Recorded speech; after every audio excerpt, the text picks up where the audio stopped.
साईं मुंहिंजा बादशाहनि जो बादशाह त्रिपाक पाण आहे। पर साईं ही को हिकिड़ो ज़माने जो बादशाह हो, उन जी कहाणी आहे। त कंहिं मुल्क में हिकिड़ो बादशाह हो। तो साईं उहो बादशाह हिकु राति सुतो पियो हो त ओचितो ई ओचितो हुन जे कन ते गिदड़नि जूं रड़ियूं पियूं। बादशाह सलामत राति जो गिदड़नि जूं रड़ियूं ऐं कुकूं ॿुधियूं त सुजाॻ थी पियो ऐं सोचनि में पइजी वियो त आख़िर कहिड़ो सबबु आहे जो मुंहिंजी बादशाही में गिदड़नि जूं रड़ियूं आहिनि। बादशाह सलामत सुबुह थींदे ई पंहिंजे सभिनी वज़ीरनि खे घुरायो ऐं पंहिंजे वज़ीरनि मुशीरनि खां पुछा ॻाछा कयईं। बादशाह पंहिंजे वज़ीरनि खां पुछियो त राति गिदड़नि जो ॾाढो शोर हो, ॿुधायो भला छा ॻाल्हि आहे, कहिड़ो सबबु थी सघे थो। से बादशाह जी बादशाही में हिकिड़ो अकुलमंद वज़ीर हो।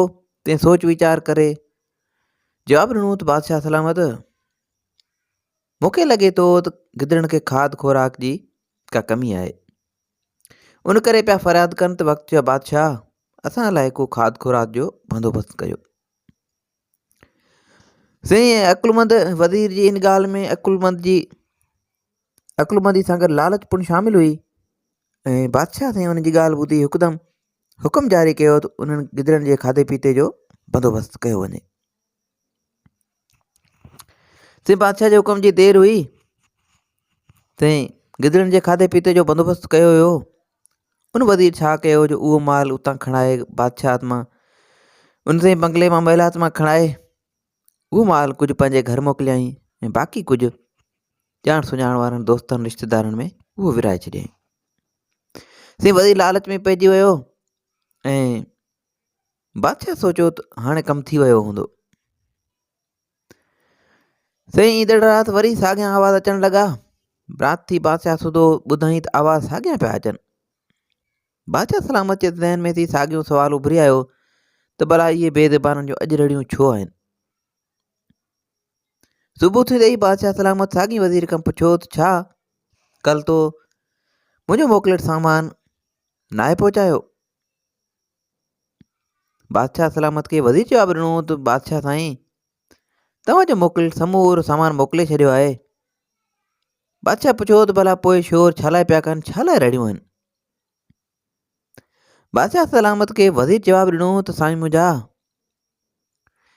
हीअ हाणे सर्दी जे करे पिया शोर कनि, हिननि खे सीउ लॻे थो तंहिं करे दाहूं कंदा आहिनि। बादशाह सलामत हुकुम जारी कयो त इन्हनि जे लाइ गरम बिस्तरनि जो इंतज़ाम कयो वञे। साईं बादशाह जो रुगो हुकुम जी देरि हुई, वज़ीर जूं वरी मौजूं लॻी वियूं। उन वज़ीर वरी सुबुह जो साॻियूं हसबे आदत कुझु बिस्तरा पंहिंजे घर मोकिलिया, कुझु गरम बिस्तरा पंहिंजे घर मोकिलिया ऐं बाक़ी दोस्तनि ऐं रिश्तेदारनि में तक़सीम करे छॾियईं। जॾहिं से राति थी त उन ई राति बि गिदड़नि जूं बदस्तूर उहे ई रड़ियूं हुजनि। जॾहिं से उहे आवाज़ अचणु लॻा त बादशाह खे ॾाढी कावड़ आई ऐं उन ई टाइम यकदमि उन वज़ीर खे तलब कयईं। बादशाह खां पुछियो त भला छा खाधे पीते जो बंदोबस्तु करण खां पोइ ऐं बिस्तरनि जो बंदोबस्तु करण खां पोइ बि इहे रड़ियूं छो आहिनि ऐं कहिड़ी दांह पिया ॾियनि ऐं कहिड़ी उन्हनि जी तकलीफ़ आहे जो दाहूं पिया कनि। छा तव्हां मुंहिंजे हुकुम ते अमल कयो आहे, ईअं बंदोबस्तु कया विया आहिनि। वज़ीर चयो त बादशाह सलामत बिल्कुलु सभु कुझु कयो वियो आहे, जीअं तव्हां फरमायो आहे ईअं ई थियो आहे। बादशाह पुछियसि त आख़िर भला पोइ शोर छा लाइ। हाणे सी वज़ीर खे बादशाह खे मुतमइन करिणो ई हो त वज़ीर वरी नई टल सोचण लाइ बादशाह खे चयो त बादशाह सलामत इन मुतलिक़ तव्हांखे सुबुह जो आगाह कयो वेंदो। सो साईं वज़ीर सोच वीचार करे करे नेठि हिकु ॻाल्हि ठाहे सुबुह जो तयारु थी वञी बादशाह खे पहुचियो। वापसि बादशाह खे चयईं त आउं सुबुह जो इंशाअल्लाह तो वटि ईंदुसि ऐं जांच करियां त छा मसइलो आहे। सो साईं सुबुह जो सवेर खिलंदो खिलंदो वज़ीर अची बादशाह सलामत जी हाज़िरी में पेश थियो। बादशाह सलामत जी हाज़िरी में पेश थियो ऐं चयईं त बादशाह सलामत ही शोर नथा कनि, बल्कि तुंहिंजो शुक्रियो अदा था कनि ऐं हाणे ही रोज़ानो ईअं ई तुंहिंजो शुक्रियो अदा कंदा रहंदा ऐं दाहूं कंदा रहंदा, तुंहिंजो शुक्रियो महिरबानियूं अदा कंदा रहंदा। पोइ त साईं बादशाह सलामत उहो ॿुधी ॾाढो ख़ुशि थियो ऐं वज़ीर खे इनामनि सां ॿीणो नवाज़े छॾियईं। पर साईं मुंहिंजा इहो तो हिकिड़ो किसो, पर हाणे इहो ई हाल अहिवाल असांजे हुकुमराननि जो पिणु आहे। अवां वेचारी महांगाई खां परेशान थी ख़ुदकुशियूं पई करे, दाऊं पई करे, बचा पई विकिणे। महांगाई सबबु माण्हू खे मारे थो ऐं माण्हू खे मारे पियो, खाए पियो, मगर किथे को बि चूंडियल नुमाइंदनि जी तरफ़ खां का बि अहिड़ी ॻाल्हि न आहे, न को ॿुधण वारो आहे।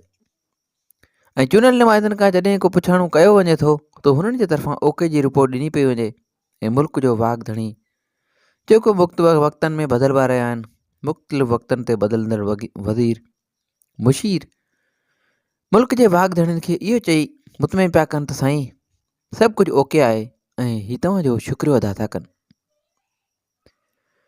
सो साईं, उमेदु आहे त अॼु जी कहाणी मां तव्हांखे सुठो मक़सदु हासिलु थियो हूंदो। हिन क़िस्म जूं वधीक कहाणियूं किसा ॿुधण जे लाइ असांजे यूट्यूब चैनल खे सब्सक्राइब कंदा, दुआनि में यादि रखंदा। अल्लाह हाफ़िज़।